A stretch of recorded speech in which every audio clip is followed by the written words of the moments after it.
estamos en un nuevo episodio de Entre Cervezas y Fundadores. Hoy con Javier Cueto de Imagine Ventures.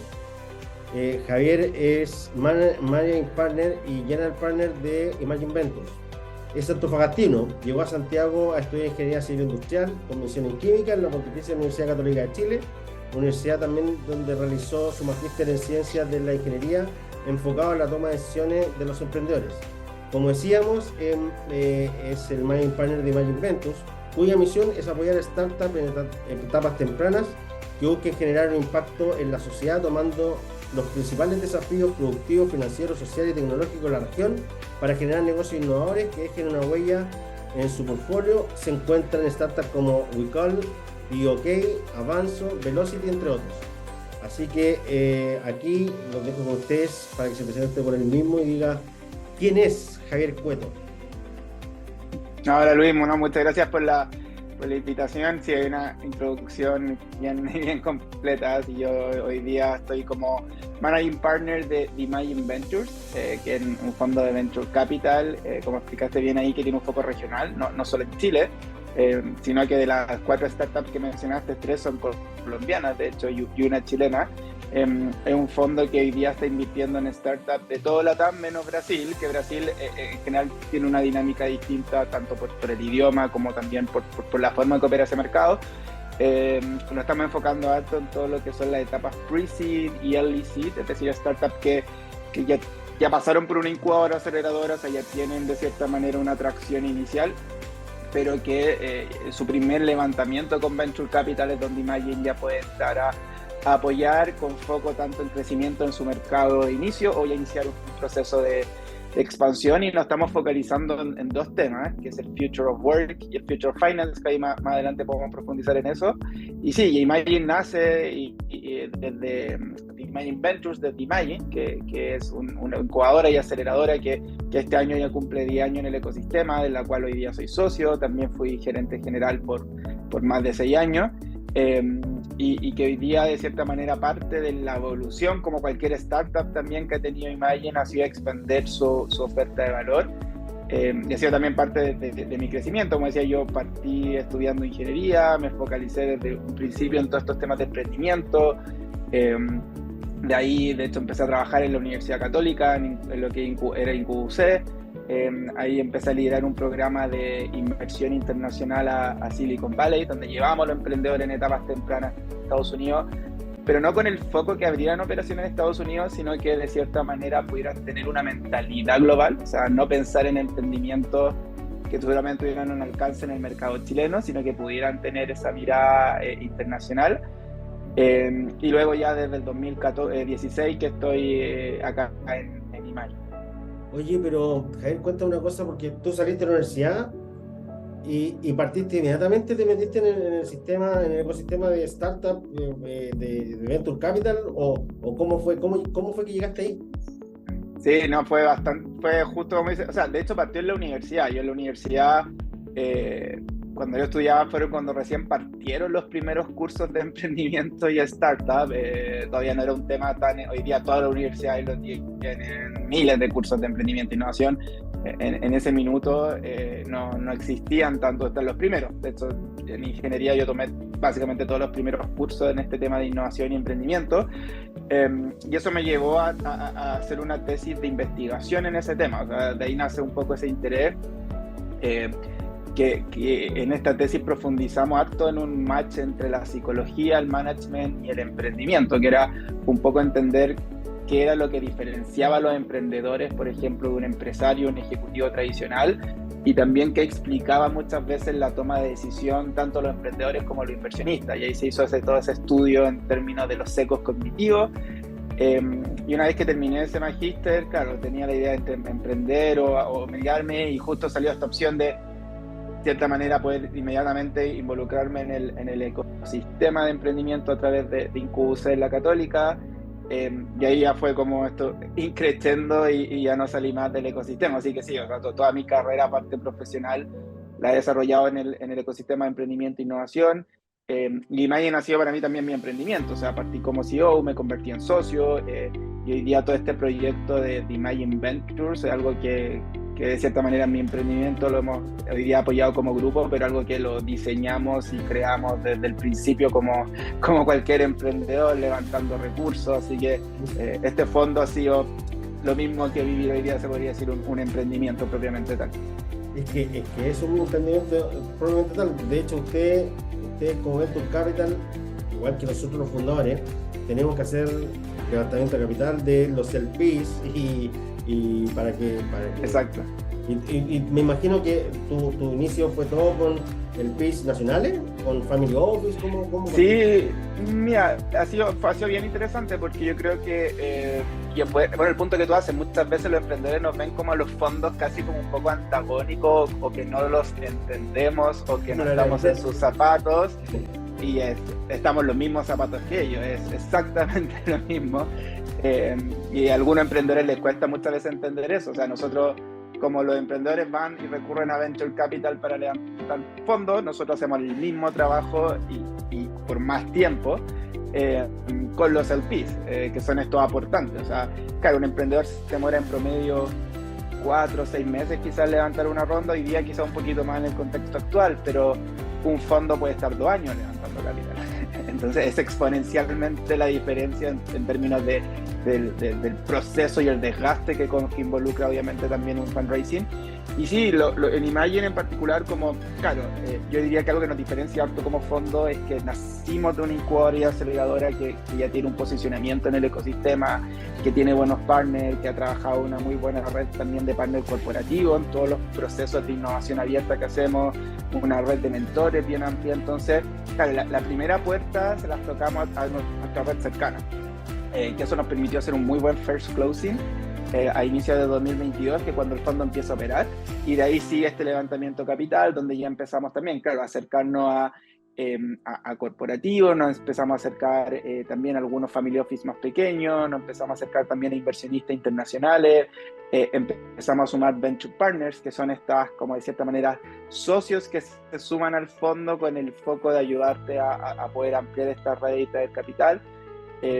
Así que hoy día ya estamos superando la mitad ya del fondo levantado, hemos hecho 4 inversiones, esperamos que este mes hacer una 5ª inversión, y el próximo, o sea, esperamos en inicio del próximo año ya terminar el fundraising y el 2024 se dedique full a terminar este portafolio del primer fondo que creemos que deberían ser entre 13 a 15 startups. Ah, bien, y todas de Latinoamérica, no solamente por... Sí. No, de hecho el fondo lo domiciliamos en Estados Unidos por lo mismo, porque lo que buscamos era tener una mirada tanto del punto de vista de los inversionistas que se podían sumar al fondo como de los emprendedores, una mirada más regional, que tenía lo bueno y lo malo de cierta manera. Al tener el fondo afuera no nos podemos apalancar en los programas Corfo, que financieramente apoyan bastante los apalancamientos, pero que estratégicamente en el operativo y muchas veces de cara al emprendedor no son tan friendly. Les mete mucha burocracia, mucho tiempo, por lo tanto optamos por un camino más arriesgado, más emprendedor, si queremos decir, sí, de hacerlo 100% privado. Pero hemos estado contentos porque eso igual nos ha permitido estar mirando emprendedores en todos lados. Incluso los startups no tienen por qué tener un foco en el mercado chileno. Si el mercado chileno no le hace sentido, no tienen por qué estar acá. Entonces, eso nos ha dado hoy día en un año, menos de un año y medio, hemos evaluado ya 250 startups de 15 países para el fondo. Entonces, eso también muestra un poco tanto el posicionamiento y las redes que hemos logrado como Imagine, pero también un poco el potencial que existe en la región hoy día de evaluar startups de alto potencial. ¿Y este primer fondo, de cuánto lo quieren cerrar? ¿Cuánto es el monto? Sí, estimamos que este fondo debería cerrar en cerca de $7 millones el primer fondo. Así que con eso esperamos invertir entre, como te decía, cerca de 15 startups y con ticket entre 150 a 250.000, $300.000 más o menos, fluctúa nuestro ticket inicial. Ya, buenísimo. Oye, cuéntame una cosa, ¿por qué de 4 startups que ya tienen fondeada, son 3 extranjeras y no hay una sola chilena? ¿Ves tú alguna diferencia en el ecosistema nacional versus el resto de Latinoamérica?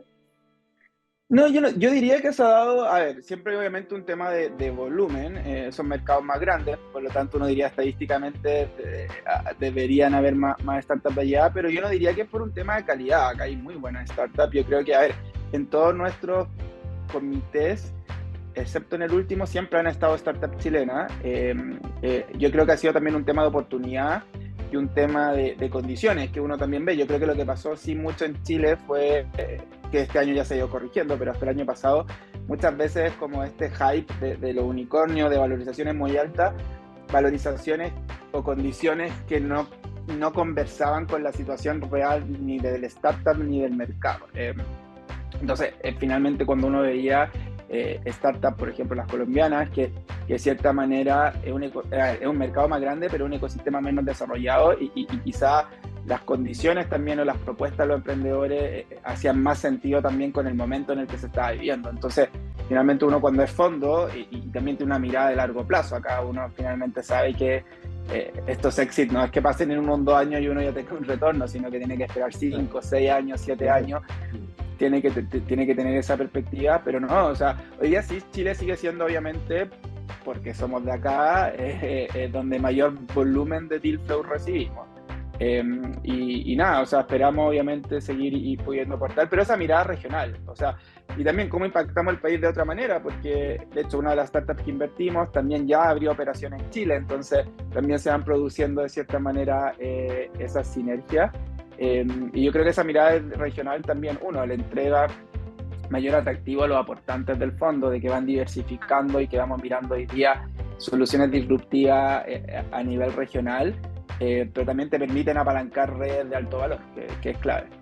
Oye, uno de los temas que tú dijiste justamente, la burbuja del 2021, yo creo que eso mismo es lo que está generando la cautela un poco los fondos en este año, porque hay muchos fondos que levantaron el 2021 que están empezando a buscar nuevos financiamientos este año, y obviamente con rondas de evaluación a la baja, por la alta evaluación que se generó en 2021. ¿Cómo ves tú eso y aquí en el corto plazo, cómo puede impactar cuando la curva comience a ser ascendente nuevamente? Es difícil de saber cuándo la curva va a empezar a crecer, pero sí, o sea, yo creo que el 2021, claro, se juntaron muchos factores, o sea, se juntaron los factores de que a fin o que todo el 2020, hasta al menos la primera mitad del 2021, todos los países que generaron distintos estímulos para reactivar la economía en el contexto del COVID, y eso llevaba a tener tasas de interés incluso negativas, por lo tanto el flujo de capital era abundante, o sea, hoy día la posibilidad de estos LPs finalmente de endeudarse para invertir era infinita, por lo tanto eso permitía tanto que los fondos levantaran mucho más rápido y los fondos fueran más grandes, y por lo tanto por efecto cascada que los emprendedores pudieran de cierta manera levantar mucho más rápido. Yo creo que el problema ahí fue más que la cantidad de dinero, fue un poco que se desprofesionalizó la inversión ese año. Creo que hubo como una burbuja bien particular, porque incluso habían fondos que sin hacer due diligence invertían en los startups, entonces o hacían decisiones de inversión en 2 semanas, 3 semanas, que uno dice, ¿cómo en 2, 3 semanas tienes la capacidad realmente de analizar el negocio? Claro, exacto, de analizar el negocio, de conocer al equipo, de entender el mercado. Entonces, yo creo que fue más allá de que existía mucho dinero o condiciones macroeconómicas, sino también creo que hubo ahí como, no sé si llamarlo malas prácticas, pero hubo como una desprofesionalización de cierta manera, y como había tanta abundancia de dinero, finalmente ahí se cambió un poco la relación con los emprendedores, tenían más el sartén por el mango más que los fondos, o no era muy simétrico. Y claro, el 2022 cambia toda esta figura, o desde fines del 2021, cuando empiezan a subir las tasas de interés, cuando se quiere controlar la inflación, cuando ya el endeudarse es mucho más caro.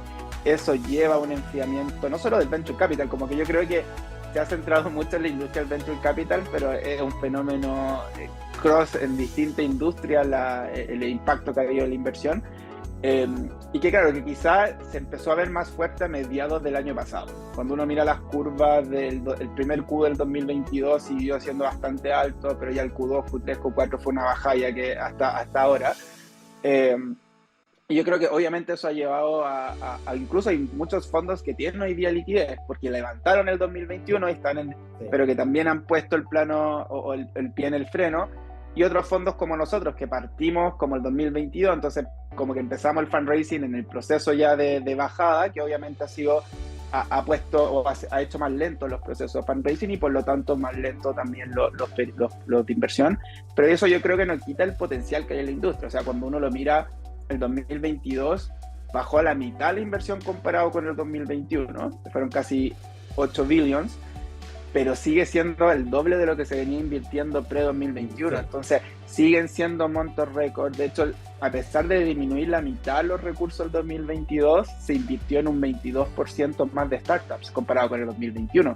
Entonces, con la mitad de los recursos invertían más emprendedores, y eso se debe a que el cambio que ha visto es que hoy día los fondos se están escapando de estas rondas grandes, porque claro, fueron startups que levantaron el 2021 muchas veces con valorizaciones que hoy día no tienen cómo justificarlas, o que nadie va a pagar ese múltiplo finalmente hoy día porque las condiciones de mercado no lo permiten. Entonces mucho ha ido fluyendo al early stage, a seed, pre-seed, hasta Series A, es donde ha ido el flujo de inversión. Entonces al ser tickets más pequeños, por mucho que haya disminuido el monto total de inversión, el volumen de inversión en términos de transacciones ha seguido creciendo. Y sí, el 2023 sí ha habido un golpe más fuerte. Cuando uno lo mira, el primer semestre fueron menos de 2 billion. Por lo tanto, quizás vamos a volver a montos cercanos a lo que veíamos el 2020 de inversión, cercano a 4 billones. Que yo creo que este va a ser, en mi opinión, el punto más bajo. O sea, yo creo que el Q4, en mi teoría o mi apuesta, que ya se va a empezar a ver una inflexión en la curva, quizás no muy pronunciada, pero ya una inflexión en la curva. Si uno mira el Q1 y el Q2 fueron planos, pero yo creo que ya estamos llegando al valle en términos de ojalá del punto más bajo. O sea, ya no puede bajar más. Esperemos. Y el 2024 yo creo que sí va a ser un año mejor que el 2023. Ahora, en términos de expectativa, a ningún punto de vista la locura del 2021. Quizás va a estar entre el 22 y el 23, quizás va a empezar, pero sí, yo espero que el 2024 va a ser un mercado mucho más activo de lo que veníamos viendo. Faltan más venture capital acá en Latinoamérica, ¿no? Yo creo que, a ver, han proliferado bastante. O sea, si uno compara los últimos 3-4 años, ha aumentado la cantidad de fondos de manera significativa. Yo creo que lo que falta en Latinoamérica, siempre es bueno tener más fondos, por un tema de competitividad y por un tema de acceso a financiamiento. Donde está el gap es más como en las series más intermedias. Hoy día Latinoamérica tiene una oferta en general más desarrollada en pre-seed y seed. En serie A existen varios fondos, no sé si todavía la cantidad es suficiente, pero de serie B en adelante prácticamente no existen financiamiento. O sea, son fondos de Estados Unidos que están acá, un CASEC y un Monashis pueden ser algunas excepciones, pero en general de serie B en adelante es donde hay falta de desarrollar ese ecosistema. Y también se da porque esto es un efecto funnel, es decir, también tiene que haber un volumen y una masa crítica interesante para que hayan fondos, porque al final si tienes el fondo y no tienes las startups es como que yo creo que ahora, dado que ya el ecosistema latino se ha ido desarrollando cada vez más y ya vemos más startups que están levantando series B, series C, yo creo que ya ahora mi apuesta es que quizás con la reactivación que debería empezar a ver el próximo año podemos empezar a ver fondos más grandes. Yo creo que ahí el desafío es más, faltan fondos grandes más que falta como volumen o muchos VCs. Pero hoy día las rondas pre-seed, en casi todas ya, porque las rondas pre-seed antes ni siquiera exigían tracción, exigían un proyecto, tal vez un prototipo, pero hoy día ya las rondas pre-seed son más tiradas así, porque en casi todo ya, en todas están pidiendo tracción. ¿Fijas?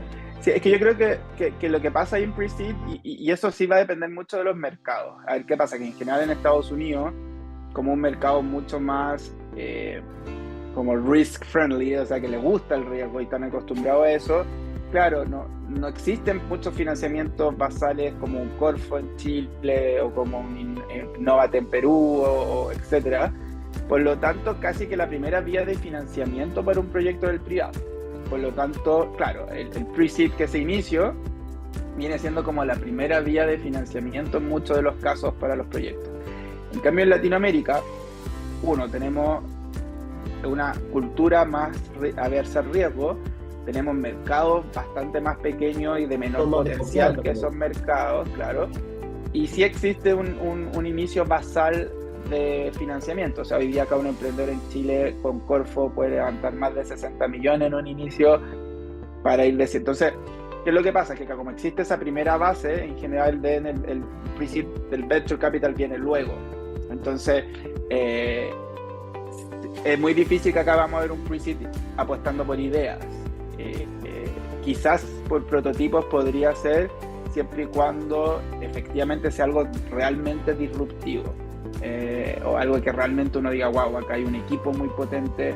Por ejemplo, y ahí va mucho la experiencia. Si a nosotros nos llega un startup liderado por founders que ya han tenido exit, que ya han hecho el camino, probablemente sí podríamos invertir en ello aunque no tengan revenue, porque uno sabe que en esa etapa lo clave son los emprendedores, más que la atracción. Pero claro, si tienes un equipo full sin experiencia, pero con un buen proyecto, claro, igual necesitas como fondo saber que hay algún match y hay un interés concreto y una validación de mercado inicial para apostar finalmente por ese proyecto. Entonces, sí, el pre-seed en Latinoamérica en general se acerca más a un seed de Estados Unidos en términos de madurez de los proyectos, pero obviamente no en términos de monto. Sí. Pero yo creo que en nuestro caso, que somos pre-seed y early seed, si bien nosotros sí pedimos que haya atracción, no tenemos un mínimo. Yeah. No es que decimos, oye, si no está facturando esto, no. Lo analizamos caso a caso según el modelo. Pero sí, es difícil invertir, excepto que tenga esas características, que haya un equipo emprendedor extremadamente experimentado, de muy buen potencial, con una muy buena idea, sí, podemos invertir en ello. Y en el resto sí queremos ver al menos una validación de mercado, y ahí la atracción al final va a depender del modelo. Entonces, en nuestro caso en particular no tenemos un mínimo de atracción, pero sí esperamos que ya haya una validación y una atracción inicial. Oye, y ustedes como Venture Capital, en una ronda pre-seed, donde hablábamos que los tickets de ustedes son entre $100,000 y $250,000, ¿Qué equity esperan en rangos de equity con esos tickets en esa etapa? Si ya tú tienes, porque están aceptando prototipos con cierto nivel de venta, con ese tipo de inversiones, más o menos ¿en cuánto están fluctuando los rangos de equity en los que trabajan? Mira, en general, más que el de nosotros en particular, porque claro, al final hoy día, a diferencia quizás de la aceleradora y eso, de que ahí uno fija como un porcentaje en función de los servicios y no ve el tema tanto de la valorización, claro, cuando uno es un fondo, uno trabaja más en rango, más que en números fijos, porque va a depender obviamente de la valorización. Me imagino que lo hace con un safe en una etapa inicial. Sí, claro, en pre-seed y en early seed en verdad es muy raro ver una ronda con equity, en verdad es una ronda con formato safe o notas convertibles. Los safe cada vez agarran más vuelo, porque también nos pasa a nosotros que muchos de los startups, como son extranjeros, y también buscamos que creen su holding en Estados Unidos o algo, son instrumentos que también aplican de manera más simple en esos lugares. Entonces yo diría que en general cuando es pre-seed estamos mirando rondas que en promedio fluctúa entre los $500, $700,000 como ronda completa, por lo tanto nosotros estamos aportando entre la mitad, un tercio de la ronda, y en general están diluyéndose entre un 10 y un 15%, por lo tanto uno podría decir más o menos... ¿Por el total de la ronda? Claro, por el total de la ronda. Entonces estamos viendo que hoy día tomamos participaciones que pueden fluctuar desde un 5 a un 8% más o menos, que es un porcentaje bastante sano. Siempre decimos los emprendedores, o sea, hasta un 15 es bastante... normal, 10 puede ser un target ideal, hasta un 15 es bastante prudente esa dilución. Realmente después en Serie A o en rondas más grandes, claro, va a diluir igual en torno a un 15, pero probablemente va a haber un fondo que ya ellos solo quieren tener un 10 o un poco más, y el otro 4 o 5% se diluyen en otros fondos. Pero sí, yo diría que hoy día lo que se ha visto claramente una baja en las valorizaciones. O sea, nosotros cuando partimos viendo Startup el Q2 del 2022, claro, habían startups pre-seed con casi nada o incluso sin venta, a veces que ya decían que valían 6, 7 millones de dólares, y los que tenían un poco de tracción que ya valían 10, 12 millones de dólares y era pre-seed.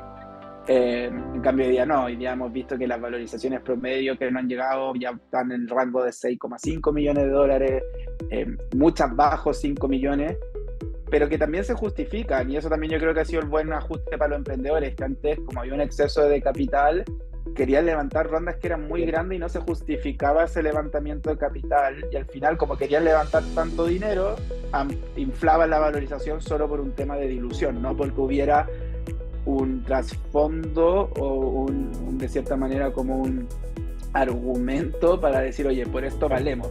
Entendiendo que la valorización en startup hoy día es más un arte que una ciencia, especial en estas etapas tan tempranas, pero al final uno notaba cuando uno hablaba con el emprendedor y hacía la regla del 10%, es decir, no, es que quiero levantar $1 millón, entonces valgo 10.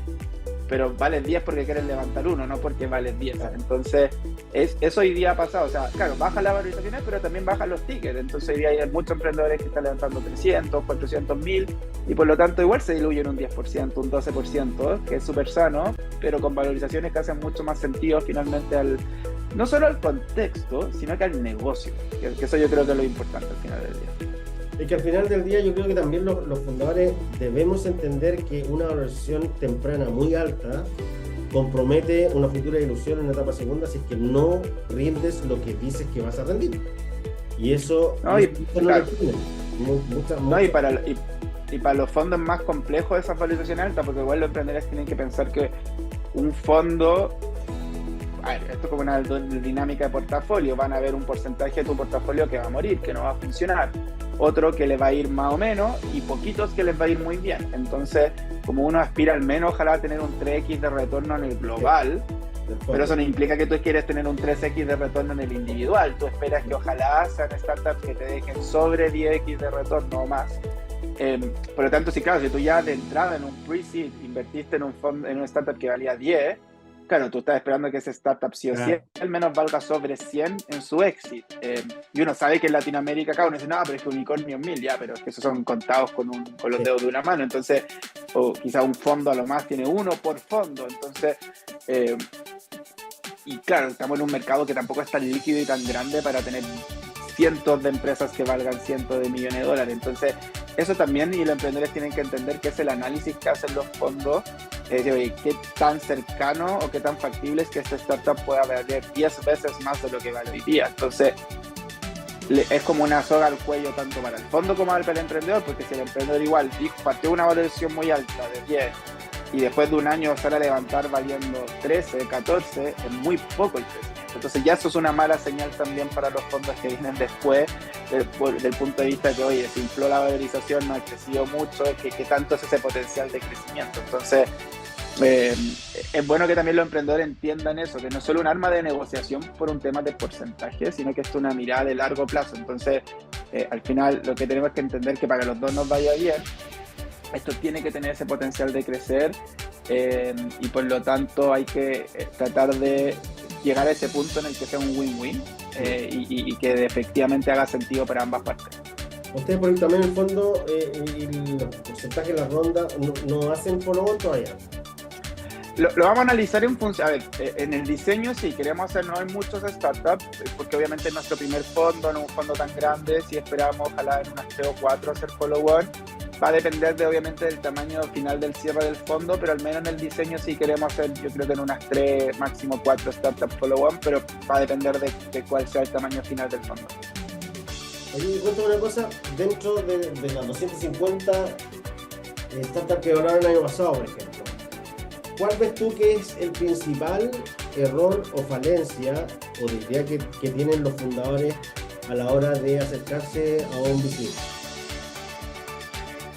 Yo creo que hay muchos startups que no analizan muchas veces las tesis de inversión de los fondos. Entonces es como disparar una metralleta, ok, me consigo una base de datos inversionista o le escribo todos por LinkedIn, y no me doy ni siquiera el tiempo de revisar al menos en qué invierte el fondo, que me toma 2 minutos metiéndome al sitio web del fondo. Porque en nuestro caso, por ejemplo, si bien tenemos una tesis amplia, nuestra tesis no es invertimos en startups tecnológicos, básicamente sería cualquier cosa.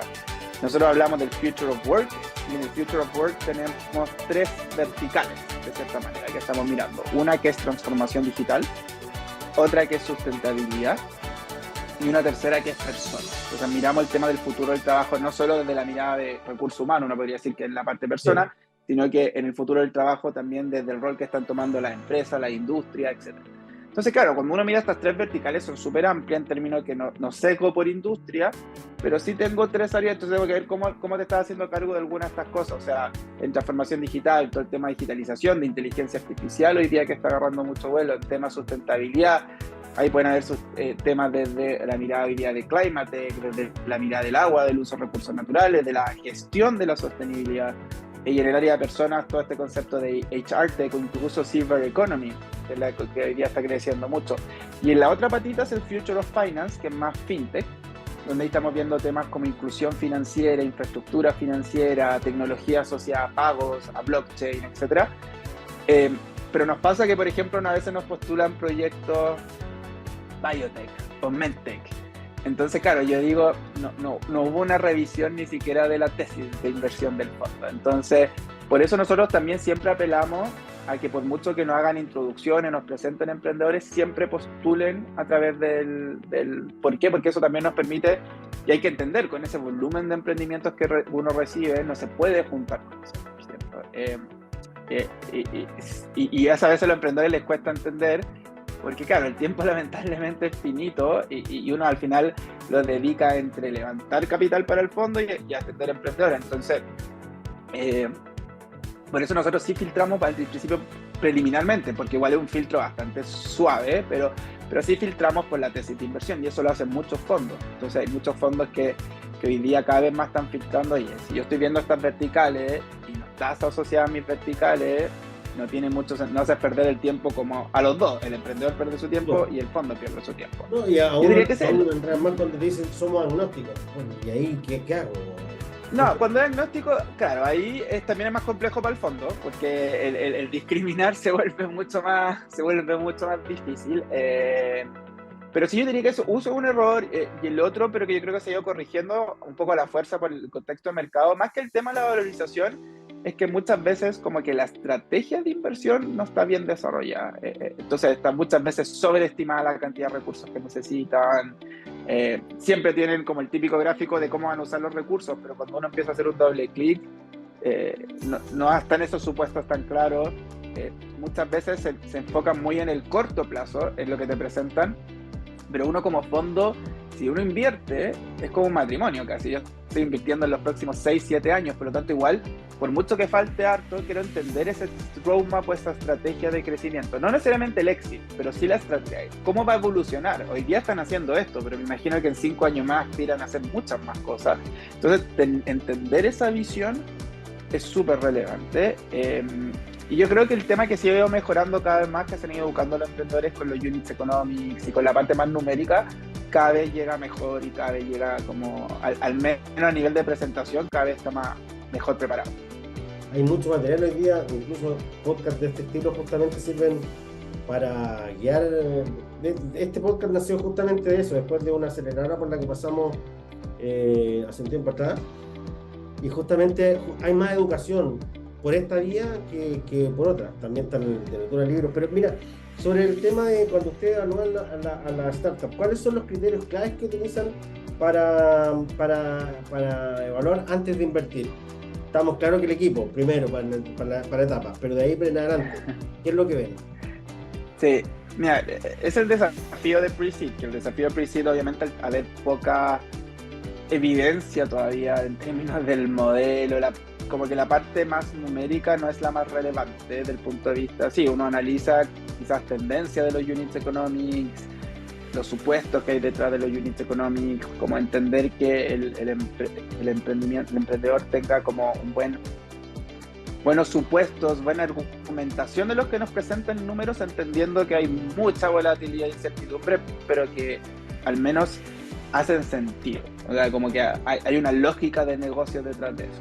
Es un punto. Lo otro, pero que lo más relevante en esta etapa, es como yo le llamo siempre el timing del mercado, porque acá hay como el balance de estás muy avanzado a lo que necesita el mercado, y que por un lado los emprendedores ven como bueno porque es un océano azul, pero si el mercado estás muy adelantado, el problema es que después en tu validación y en ese market fit no funciona.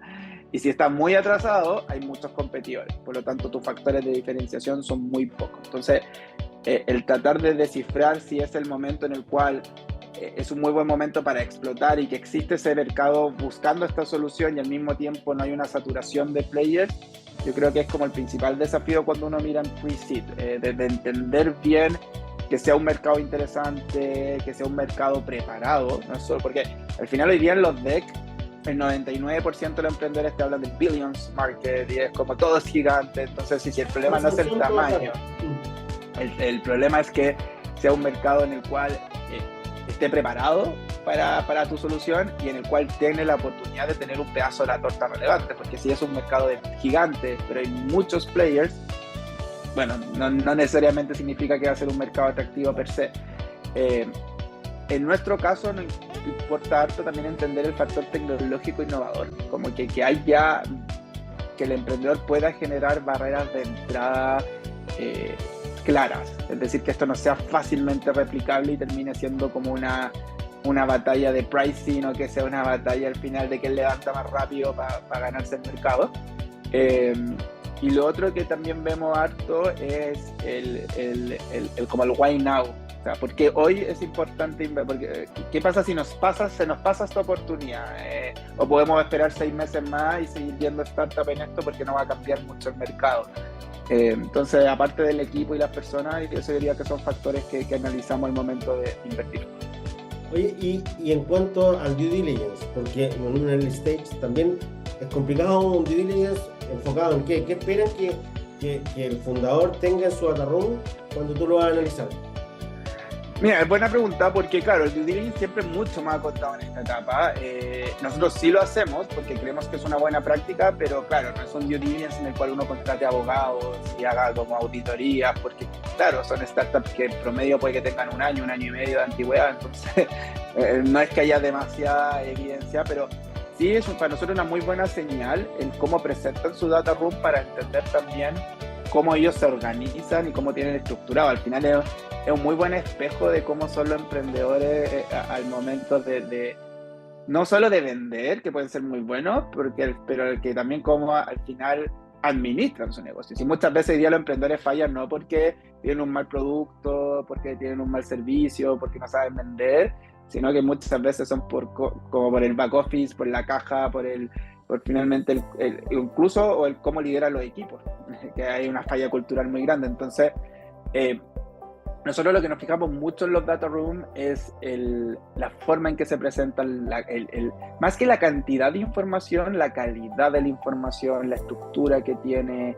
que las cosas estén bien explicadas, que tengan buena argumentación, que estén todas las cosas mínimas que uno espera, lo legal, que estén todas las cosas, las constituciones, que todos los temas, lo financiero, que aparte de las proyecciones, oye, sus balances lo ha hecho un contador, están revisados, que nos explique no solo el equipo y los founders, oye, qué más forma esta empresa, cuál es la estructura que están pensando, tener opiniones de los clientes, oye, déjame hablar con tus clientes y no solo lo que tú me dices, sino que poder validar con tus clientes que está efectivamente así. Entonces, hoy día hay harta información de cómo armar un data room, pero yo creo que el desafío, lo que nosotros más nos fijamos es en la calidad de ese data room, ¿no? Finalmente, que para nosotros igual es un reflejo de cómo son los emprendedores gestionando su empresa.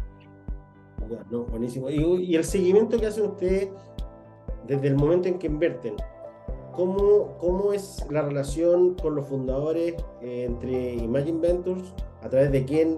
¿Qué eventos tienen? ¿Cómo se organizan? ¿Cómo llegan? ¿Cómo es la comunicación? Mira, es bien buena esa pregunta porque yo creo que como nosotros nacimos como incubadora y aceleradora, que siempre tienen un rol bien cercano y como activo, obviamente por periodos de tiempo, que eso es lo que diferencia una incubadora y aceleradora, que tú tienes entrada y salida de cierta manera. Entonces, no es como un apoyo, a ver, uno tiene una relación constante en el tiempo, el tener participación, pero tu programa de incubación o tu programa de aceleración tiene un principio y un fin. Y a veces a los emprendedores les cuesta entender un poco eso, pero claro, porque hay que entender que son muchos baches sucesivos, entonces para ninguna aceleradora sería sostenible mantener un programa como en el infinito, porque no se puede finalmente. En cambio, en el fondo es una relación mucho más personal, una relación más uno a uno, pero es una relación más ad hoc a lo que necesita el emprendedor. Porque acá no es que tú te metes a un programa y que tienes que ir a talleres y a mentorías y a reuniones y como que todo muy estructurado y que te consume mucho tiempo, sino que nosotros armamos una relación en función de las necesidades del emprendedor. Entonces, nosotros lo que trabajamos mucho con ellos al menos tener un touch point mensual de cómo van, qué necesitan, hacer este levantamiento de necesidades. Entonces, a partir de eso vamos definiendo, oye, ustedes necesitan apoyo de nosotros en lo comercial, en ayudarlos en esa estrategia, en contacto con clientes, oye, necesitan apoyo en producto y tecnología, entonces cómo los juntamos con partners y hacemos sesiones de trabajo en eso, o necesitan apoyo en fundraising, empezar a preparar la próxima ronda en contacto. Y a partir de eso va evolucionando. Por ejemplo, hoy día con las startups del portafolio que están haciendo fundraising, yo me junto todas las semanas 30 minutos con ellos, un sync corto y preciso, para ver cómo van, cómo la llevo con los fondos, qué problemas tienen, qué hay que cambiar. En esta parte de fundraising toda la semana. Yeah. Cuando no están en fundraising, por ejemplo, y es más temas de seguimiento y profundización, una vez al mes nos juntamos, hacemos una reunión de trabajo, de coordinación. Yo diría que hemos tenido una relación bien cercana y eso también se da en la lógica que en nuestro fondo, como bueno, queremos como un primer fondo y no es tan grande y queremos llegar a un volumen de 13, 15 startups, no este tipo de fondo que invierte tickets chicos en muchos, no sé, en 40, 30 startups y luego va profundizando en los que les va bien y ahí se te hace casi imposible poder tener una relación como de profundidad con tu portafolio. Yo diría que al menos en este fondo no, es una relación bastante cercana, los emprendedores están bien agradecidos y para nosotros igual nos enriquece un poco y por eso parte de lo que nosotros nos fijamos también es que sean emprendedores que no estén buscando solo el dinero, sino que estén buscando también apoyo, coaching, o sea, que estén dispuestos a ser mentoreados y a recibir feedback. Porque si nosotros sentimos que más allá del dinero no le podemos generar valor, no vamos a invertir. Pues muy interesante que sea el negocio, y de hecho, en algunos comités de inversión eso no ha pasado, que al final teníamos que elegir en una startup entre 3, los 3 eran buenísimos, y al final el criterio para elegir era, bueno, en cuáles creemos que nosotros tenemos las capacidades o le podemos generar más valor. Y por ahí decantaba la decisión. Es que eso es fundamental, justamente está asociado a la pregunta que te iba a hacer, cómo enfocan la parte de agregar valor a la startup, porque como reciben de varios tipos, ¿cómo lo hacen? ¿Buscan mentores específicos si quieren invertir algo o tiene que ser dentro de lo que ustedes ya tienen?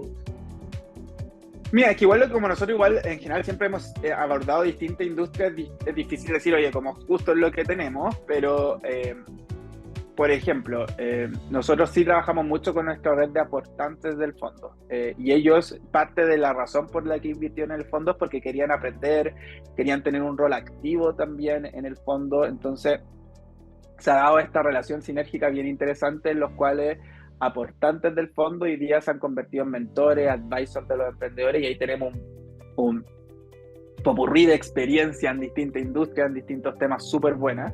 También obviamente tenemos la red de mentores de Imagine que la vamos activando y ahí también viene el rol de los equipos y de los socios, o sea, tenemos socios con distintas experiencias, el equipo también, entonces vamos buscando un poco entre, yo diría, estas 3 partes, este modelo de acompañamiento y agregación de valor, aparte de lo que generamos con Imagine, que como nosotros venimos haciendo por la aceleradora de innovación abierta, venimos trabajando con mentores, entonces también si muchas veces necesitan apoyo o conexiones comerciales, activamos esa red, si necesitan apoyo en temas de fondos, como somos parte hoy día de asociación, de venture capital y distintos temas, los conectamos con esos fondos, entonces vamos activando y eso yo creo que nos diferencia de fondos más nuevos que están partiendo de cero, que al nacer esto de Imagine, de la red, de los partners que se han ido generando en los últimos casi 10 años, eso obviamente nos entrega una oferta de valor tanto a los aportantes como a los emprendedores bien valiosa.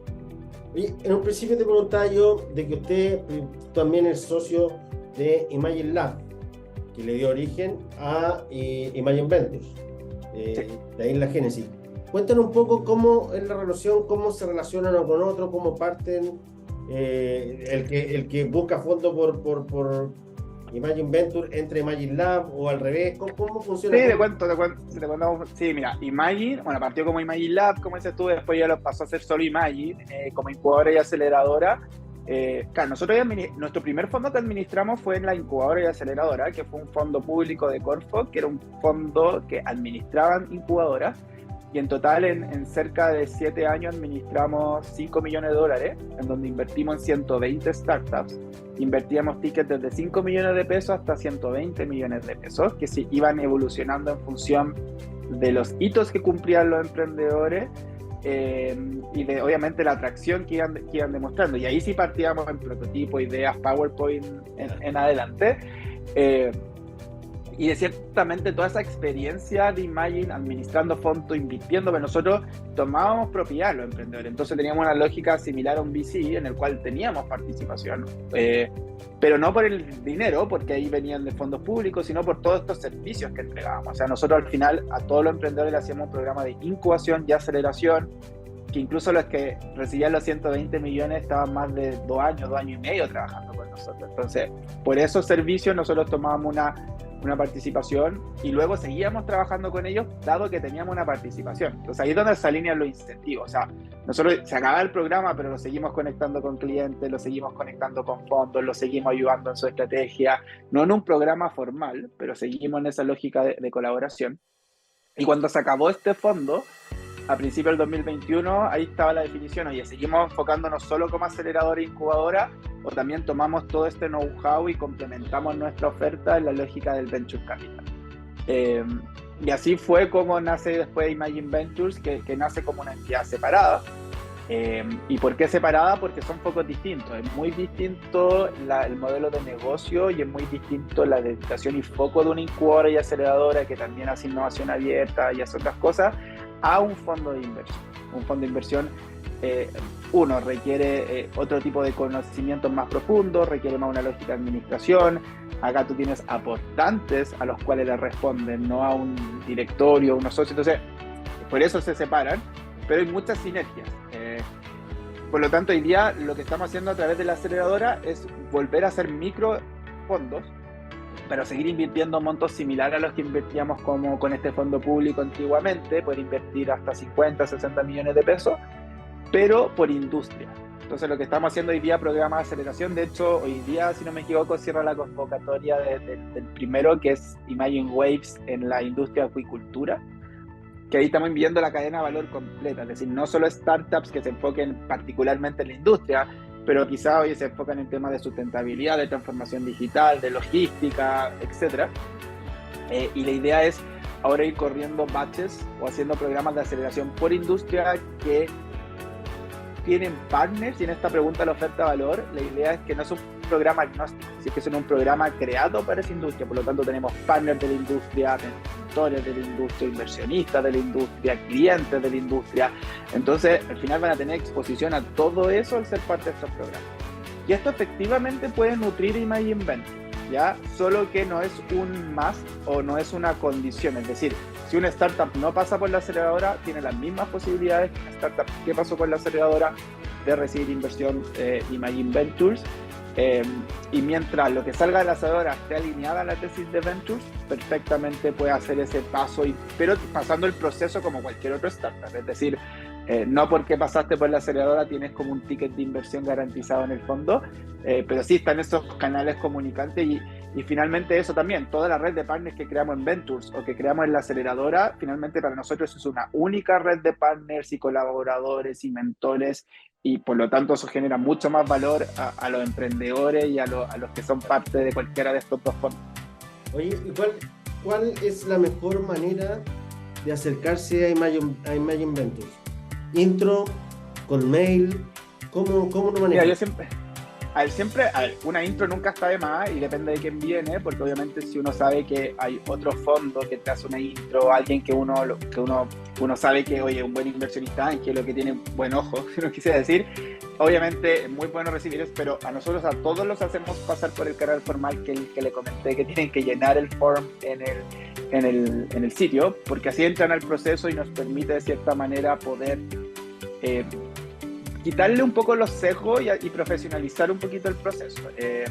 Obviamente, como te digo, si vienen bien recomendados de algo, le vamos a dar más prioridad, puede que avance más rápido en el proceso, nos vamos a juntar más rápido, pero no quita que se salte el proceso. Entonces, yo siempre digo, o sea, feliz de la warm intro, pero no somos un fondo que trabaja solo así, sino que a todos los invito a que puedan ingresar a nuestro sitio, que es imagineventures.tech.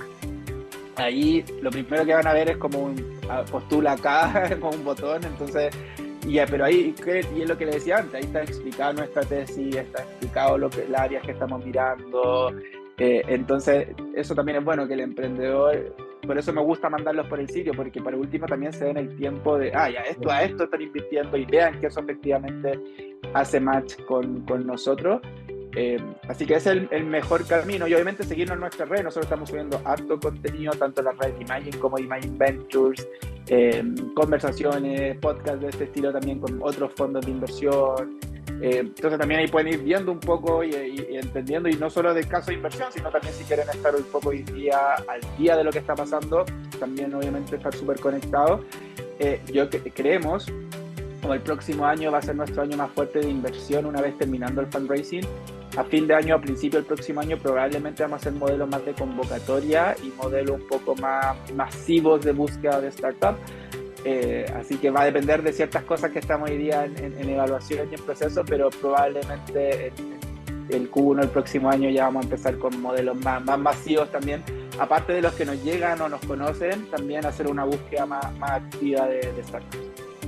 ¿Cómo ves tú el ecosistema VC en relación con los fundadores de manera local? Porque yo he estado harto en México, con otro amigo en Colombia, donde el ecosistema se mueve mucho, donde hay mucha reunión social que de repente igual quitan tiempo, pero también muchas veces es más fácil llegar a gente donde se producen estas interacciones. Acá en Chile no se ve mucho. ¿Cómo ves tú eso? Sí, yo creo que se da harto también por un tema ahí más cultural, que claro, los colombianos y los mexicanos son más quizás sociales o les gusta mucho más, pero al mismo tiempo son muy malos para tomar decisiones, y por lo tanto quizás más fácil conocer más fondos mexicanos, pero el proceso de decisión probablemente es más eficiente con un fondo chileno. Ahí yo creo que está el uno o el otro. Sí, yo creo que Chile efectivamente, lo bueno es un ecosistema chico, que por mucho que quizás no hayan tantas instancias, yo igual sí creo que es un ecosistema que te permite hoy día tener instancias de ir conociendo más. Por ejemplo, ahí he hecho una muy buena pega el Daniel Lacaret con el Emprende tu Mente, que finalmente hoy día hay cada vez más instancias donde uno puede ir conociendo. Pero lo bueno que al ser un mercado chico, que no es tan difícil finalmente conocer a alguien que conozca un fondo o llegar directamente. O en el caso nuestro, como les digo, o sea, ustedes pueden llegar a Imagine Ventures sin que tienen que conocer a nadie que me conozca a mí o a alguien del fondo. Postulando por el sitio van a tener la misma atención que puede venir alguien dirigido. Pero sí, yo creo que finalmente lo rico de lo que se da en estos ecosistemas, en especial en el mexicano, es que se producen estas sinergias y este capital social, que es muy relevante obviamente porque uno está invirtiendo en personas, que pasa harto también en Colombia. La diferencia sí que en Colombia el ecosistema VC es mucho menos desarrollado que el chileno y que el mexicano, a pesar de ser un mercado más grande. Es decir, si bien hay startups, como son más startups como mercado, las startups colombianas levantan más capital que las startups chilenas. En términos de cantidad de fondos de inversión y sofisticación de la industria del venture capital, la chilena es más sofisticada. Entonces, en ese sentido, ahí también hay diferencia un poco en esos mercados. ¿Cómo ves el tema del lenguaje, el idioma de los fundadores que van entrando, que llegan a ti? Porque si tú quieres crecer, obviamente tú tienes que mirar que en el futuro la startup para la que estés fondeando pueda llegar a un mercado al menos VC, en Estados Unidos, Europa, Asia u otro. ¿Cómo ves tú el tema del idioma en los fundadores que están llegando? Yo creo que al final cada vez unas menos barreras de entrada, y yo creo que los buenos, como que los emprendedores, yo creo que sí se han profesionalizado también bastante. Entonces como que este idioma, lenguaje del venture capital se ha como universalizado de cierta manera. Y nosotros lo vemos, como hemos evaluado startups de 15 países, uno ya ve como todos hablan la misma units economics, todos tienen la misma estructura de pitch, todo este Spanglish muchas veces que se ocupa. No te gusta mucho. Y en todos los países pasa lo mismo. Uno cree que es de Chile, no, en todo está como Spanglish. Entonces, yo diría que cabe una menor barrera de entrada, y también pasa eso. A ver, si bien nosotros nos enfocamos también en mercados que hablan español, eso no quita que muchas veces hayan founders extranjeros, y claro, los fondos al menos también comunicarse español, inglés.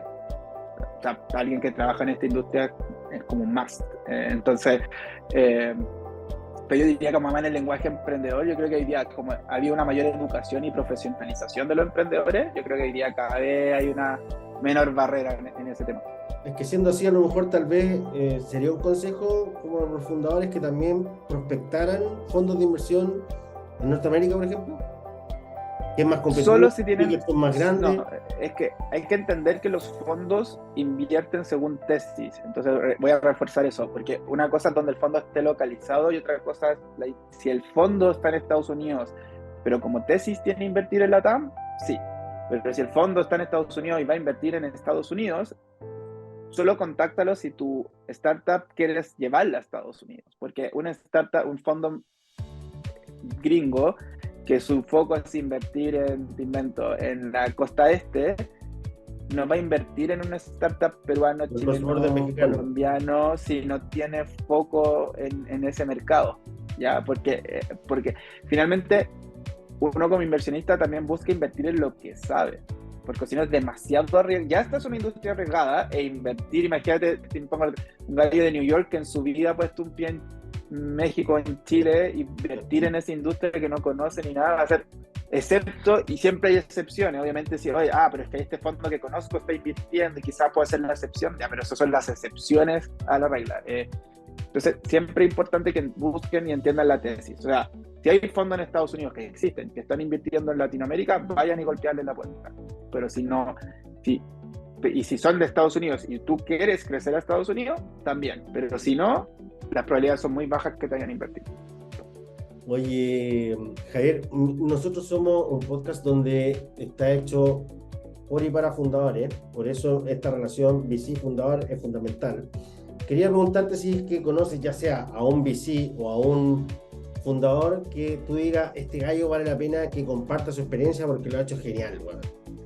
¿Alguna en cuanto a eso? Sí, mira, de nuestro portafolio, en el fondo, se me ocurren, hay dos personas bien interesantes. Una que es Luis Felipe Giraldo, que es founder de Velocity Colombia, pero que él ha tenido los tres gorros. Él, por un lado, ha trabajado y tiene un fondo de Venture Capital, ha sido inversionista ángel y ha sido founder. Entonces, es bien buena su visión porque ha estado en los tres gorros. Y el otro es Gastón Vega, también de Avanzo Colombia, que es muy buena su experiencia pasando el mundo corporativo y toda la experiencia de más de 15 años trabajando en la industria más tradicional y hoy día emprendiendo y más encima en un tema con impacto social. Yo creo que son buenos ejemplos, buenas experiencias para compartir. Grandioso, si es que nos puede hacer la intro para una futura reunión con ellos, sería ideal, Javier. Ahí los conecto. Así estamos llegando al final de este episodio. Se agradece mucho el tiempo, la conversación súper rica y creo que de aquí la audiencia va a obtener mucha información que es útil para nuestro ecosistema y para nosotros mismos. Así que una vez más, gracias Javier y seguimos en contacto.